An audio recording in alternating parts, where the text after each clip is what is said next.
سر یہاں یہ میں پوچھنا چاہوں گی کہ آپ کا ایک طویل سفر تعلیم کے شعبے سے ہی منسلک رہا ہے، آپ کس کو ایجوکیٹڈ پرسن کہتے ہیں؟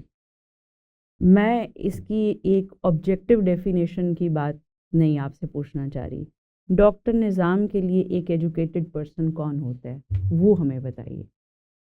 یہ ڈیفینیشن بڑی مشکل ہے، ایجوکیٹڈ جو سمپل ڈیفینیشن جو پڑھا لکھا بندہ ہے اس کو پڑھا لکھا پنجاب کہتے ہیں۔ میں بات یہ کہ ایجوکیٹڈ کا مطلب کہ جو سیریسلی تعلیم کو لیتا ہے for the purpose of building society, building communities, جب تک وہ اسکل انہیں نہیں پیدا کرے گا، اس کو کہتے ہیں تعلیم و تربیت کی بات کر رہے ہیں۔ تو تربیت جب تک نہیں ہوگی بچوں کی، حالانکہ تربیت گھر پہ ہوتی ہے، ماں باپ کرتے ہیں، تو وہ ماں باپ کلچر بھی آپ نے بنانا ہے نا۔ جب ان کو پیرنٹ ٹیچر ایسوسیشن کریں گے، بلائیں گے، ان کو بجائے فارمیلٹی کرنے کے انٹریکشن کریں زیادہ۔ آج کے زمانے میں خاص کر انٹریکشن بہت ضروری ہے بچوں کے ساتھ، پیرنٹ کے ساتھ۔ پتہ ہے ہو کیا رہا، اب ہمارے پاس پرسوں وائس چانسلر کانفرنس تھی فیلٹیز میں، کس نے بلائی تھی؟ انٹیریئر ڈپارٹمنٹ نے، ہوم ڈپارٹمنٹ۔ ان کا ایک پروجیکٹ بھی علاوہ ہے، how to reduce extremism and violence on campuses. یہ ایک بہت بڑا پروجیکٹ ہے، میں خیال ہے کہ اس کو فنڈ کرتا ہے انٹرنیشنل گروپ، ان کو کسی نے فنڈ لے لیا، انہوں نے ہوم منسٹر نے کام کرا تھا، حالانکہ کام تو ایچ ڈی کا تھا، جی تو ہوم منسٹر نے بلایا تھا۔ ان کا مقصد یہ تھا کہ ہم کس طرح سے پریونٹ کر سکتے ہیں ایکسٹریمزم کو اور وائلنس کو آن کیمپسز۔ میں نے کہا یہ اس طرح سے نہیں ہوتا کہ آپ کہہ دیں کوئی پروگرام بنا دے ہو جائے گا، اس کا اسٹرکچر پورا ہے، یہ فیملی سے چلتا ہے۔ تو جب تک آپ فیملی کنیکشن نہیں بنائیں گے اور شروع کریں گے اسکول سے، تو وہ آگے پھر یونیورسٹی میں کالج میں آ جاتا ہے۔ اور یہاں پہ ہمارے پاس جو پہلے آپ نے کہا تھا کہ ہم یونین نہیں بنائیں گے، کیونکہ یونین بنانے سے کانفلکٹس ہوتے ہیں۔ پھر میں نے کہا ماڈل لے لیں گورنمنٹ کالج یونیورسٹی لاہور کا، وہاں پہ انہوں نے کلب بنائی، سوسائٹیز بنائیں، ایسوسیشن وہ بنا لیں، ان کو انگیج رکھیں۔ اگر آپ آتے ہیں صبح، کلاس کے علاوہ کچھ نہیں کر سکتے، کوئی سوسائٹی آپ کی نہیں ہے، کوئی ایسوسیشن نہیں ہے جس میں آپ پارٹیسپیٹ کر سکیں، جس میں آپ لرن کر سکیں۔ جیسے گورنمنٹ کالج یونیورسٹی لاہور میں 12 سوسائٹی کم از کم ایکٹیو رہتی ہیں، میوزک سوسائٹی ہے، ڈبیٹنگ سوسائٹی ہے، سائٹ سینگ سوسائٹی، وہ چلے جاتی ہیں، تو ان میں انگیج رہتے ہیں لڑکے۔ سر، یہ جو کو کریکولر ایکٹیویٹیز ہیں یہ ایجوکیشن کے اندر کتنی کنٹریبیوٹ کرتی ہیں؟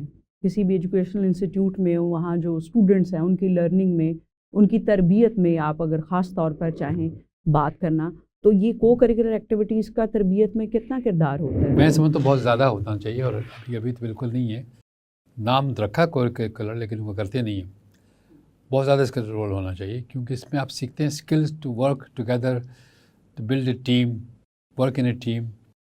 سب چیزیں آپ اسپورٹس سے، کو کریکولم سے سیکھتے ہیں، اس پہ ہمارا زور نہیں ہوتا زیادہ، اور خاص کر تو کالج میں کچھ ہوتا ہی نہیں۔ میں نے دیکھے ہیں نا کالج، جہاں وہ کالج میں جو ہوتے ہیں صبح آتے ہیں 12 بجے بند ہو جاتا، 12:30 بجے ختم، نہ کوئی لائبریری آتا ہے، نہ ایکٹیویٹی ہوتی ہے، نہ سوسائٹی ہے، نہ کوئی اسپورٹس ہے۔ وہ جو بچے جو انٹرمیڈیٹ میں جاتے ہیں نا، ان کو تھوڑا اسپورٹ کرا دیں، لیکن ٹائمنگ کے بڑے چھوٹے ہیں، تو وہ کیا کریں گے اس میں؟ جب تک ان کو آپ ٹائم بڑھا نہ دیں، ان کو انگیج نہ کریں لارج اسکیل پہ، وہ نہیں ہو سکتا۔ تو جب تک، ابھی میں گیا تھا کل ایک اسکول کا اسپورٹس 2026 میں تھا، یہ جن کا گرلس کیمپس ہے، یہ ان کا کیا نام ان کا، جو یونیورسٹی نے میں بتایا تھا ابھی، ان کے گرل کیمپس تھا، تو وہاں اسپورٹس کے لیے لڑکیاں کا کیمپس تھا، وہ جمناسٹک بھی کر رہی ہیں، وہ اور اسپورٹس بھی کر رہی ہیں، کلچرل ٹریول تھا۔ لیکن بات کہ یہ انہوں نے سارا سال ان کو انگیج رکھنا پڑتا، وہ ہم لوگ کرتے نہیں، صرف دکھانے کے لیے سال میں ایک دفعہ ایونٹ کر دیتے ہیں، وہ بھی کچھ لوگ کرتے ہیں۔ ایک یہ کہ لانگ ٹرم پروسیس ہے، یہ ریگولر پروسیس ہے، اس پہ آپ کو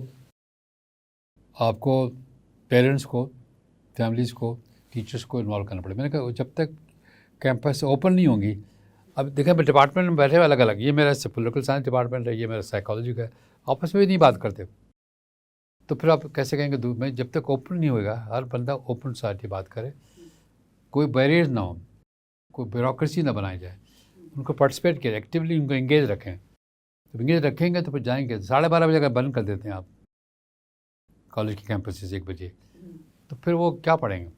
تو جب آپ اسٹوڈنٹ تھے تب بھی ایسا ہی تھا معاملہ تعلیم کا، یا وقت کے ساتھ ساتھ یہ تنزلی کی طرف آیا ہے؟ مجھے جہاں تک یاد پڑتا ہے کراچی یونیورسٹی میں پڑھا تھا، پہلے اسلامی کالج میں پڑھا تھا کراچی. وہاں پہ یہی تھا کہ صرف لیکچرز کے لوگ آتے تھے، بہت کم اسپورٹس ہوتی تھی. تو وہ پرائیویٹ کالج تھا، but when I went to Karachi university campus, main campus, وہاں پہ ایکٹیویٹی تھی.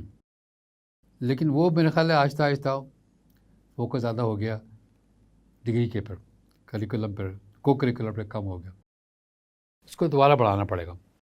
نہیں سر، اس میں ایک اور چیز ایڈ پلیز کر دیجیے. جو ٹیچر اسٹوڈنٹ ریلیشن شپ تھا، وہ آپ جب اسٹوڈنٹ تھے تب اس کو آپ کیسے دیکھتے تھے، اور آج آپ ایک استاد کی سطح پر ہیں تو کیسے دیکھتے ہیں؟ میں دیکھتا اس زمانے میں مجھے زیادہ لگا کلوز تھا. میرے جو استاد تھے وہ سارے میرے سے کلوز تھے، پوری کلاس سے کلوز تھے ہم لوگ. اس زمانے میں ہم نے دیکھا کراچی سے نکل کے ہم گئے تھے سوات، ہر سال جاتے تھے اسٹوڈنٹ کی باڈی لے کے. ایک ڈپارٹمنٹ کا پروگرام تھا، وہ فیکلٹی نے بنایا تھا، ہمارے ساتھ ہمارے پروفیسر جاتے تھے. انہوں نے آرگنائز کیا تھا پشاور میں، کیونکہ وہاں پشاور سے وہ آئے تھے، Peshawar academy for rural development سے وہ آئے تھے. تو ان کو پتہ تھا کہ پشاور اکیڈمی میں کس طرح ٹریننگ ہوتی، تو وہ لے کے جاتے تھے. تو جب تک آپ ٹیچر آپ کے ساتھ کلوزلی کام نہیں کریں گے وہ بات نہیں پیدا. یہاں ہمارے پاس ٹیچر بات ہی نہیں کرتے. تو سر اس جو شفٹ آیا ہے استاد کے رویے میں، یا اگر ہم کہہ دیں کہ طالب علم کے رویے میں، اس کی کیا آپ کو بنیادی وجہ نظر آتی ہے، اور یہ آپ اس کو آگے کیسے فورسی کرتے ہیں؟ یہ کچھ بہتر ہوگا یا یہ مزید اسی نہج پر ہی چلتا کبھی کبھی رہے میں گا؟ تنزیہ بات کرتا تھا جہاں پہ پیرنٹس پارٹ ٹائم ہو، ٹیچرس پارٹ ٹائم ہو، یا اسٹوڈنٹ پارٹ ٹائم ہو، تو آپ کیا ایکسپیکٹ کریں؟ فل ٹائم کا کام ہی نہیں کر رہا what a good term, part time. وہ ہمارے پاس پڑھاتے ہیں پارٹ ٹائم، پھر اور جگہ جا کر پڑھاتے ہیں پارٹ ٹائم. یہ تو ہر ٹیچر آج کل پڑھاتا ہے 2 جاب کم از کم کرتا ہے. تو وہ اس کے پاس جاب، جیسے میرے ابھی کمپلین ملی تھی سپیریئر یونیورسٹی میں چیئرمین کو کہ ہمارے پی ایچ ڈی کے اسٹوڈنٹس کمپلین کر رہے ہیں کہ ان کے جو ایڈوائزرز ہیں ٹائم نہیں دیتے. اب جب میں نے پی ایچ ڈی شروع کی تھی تو میرا جو آفس تھا اٹ بیکیم اے کامن روم. میں چائے بھی پلاتا تھا، ان کے پاس کمپیوٹر بھی تھا، میرے پاس فوٹو کاپی اپنا تھا، میں نے سارا اپنے پاس لے کے رکھا تھا. پنجابی سے مجھے نہیں دیا تھا. تو وہ لوگ سارے میں آ کے بیٹھ جاتے تھے پی ایچ ڈی اسکالرس. وہ ماحول جب پیدا نہیں کریں گے آپ، ان کو بات ہی نہیں کرتے، ان سے ملتے نہیں، ٹائم نہیں دیتے. تو پھر جب ٹائم ہی نہیں دیں گے ان کو تو آپ پی ایچ ڈی کیسے کریں گے؟ دوسری بات میں نے کہا پی ایچ ڈی ہوتی ہے مینٹرشپ سے، ناٹ کورس ورک سے. جب ان کی مینٹرنگ نہیں کریں گے آپ تو اس کے لیے آپ کو ٹائم دینا پڑے گا، کچھ ایکسپینڈیچر بھی دینا پڑے گا ان کو. وہ ماحول ابھی تک نہیں پیدا ہوا. اس کے بغیر آپ تو یہاں میں نے شروع کیا نا اپنے ماحول میں جہاں پڑھاتا ہوں پی ایچ ڈی، گجرات میں ہی پڑھایا کرتا تھا، گجرات میں بھی شروع کیا تھا، یہاں بھی کرتا ہوں. تو میں ان کو دیتا ہوں ٹائم، چائے پلاتا ہوں، بات کرتا ہوں.